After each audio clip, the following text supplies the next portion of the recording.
बघा आम्ही काल आलो जेवायला. हिनाताई आहे, अश्विनी पण आलेली आहे.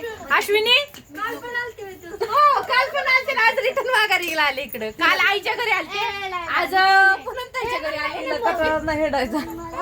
कटाळा कसा नाही. आणि इकडे पण रेश्मा आहे,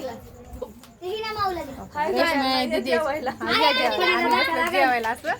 रेश्मा पण आली, सगळीच आली. आणि पूनम जेवायला खा. आणि चिऊ पण आहे इथं, सगळे असे आलेत. आणि खाली तिकडं का ते दोघं खाली बसलेत तिथं. दाजी काय जेवायचं नाही का? होय काय काय काय पोटा पाण्याचं बघ दे. बरोबर जेवते असं मस्तपैकी. पूनम ताईने जेवायला वाढले, आम्हाला जेवण करतात. हा ना जेवतो, पोट भरून जेवतो. आणि हिनाताई पण आलेत. कशाला द्या काढती बरोबर, तिला हुशार आहे.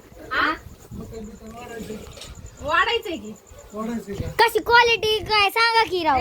खाऊ दे की मी खाल्लं त्यांना मग क्वालिटी. हा हा गेला घास गेला घास गेला घास. हा सांगा छान झाली भाजी. कशी झाली नीट सांगा, दबाव नका आणू. छान होणारच म्हणून दुसऱ्यांदा बसली. वास सुटला सगळीकडे. इकडे कशी झाली भाजी, कशी झाली? आता कुणाला काय मत मांडायचं, कशी झाली भाजी? खाऊ दे की चिपटा.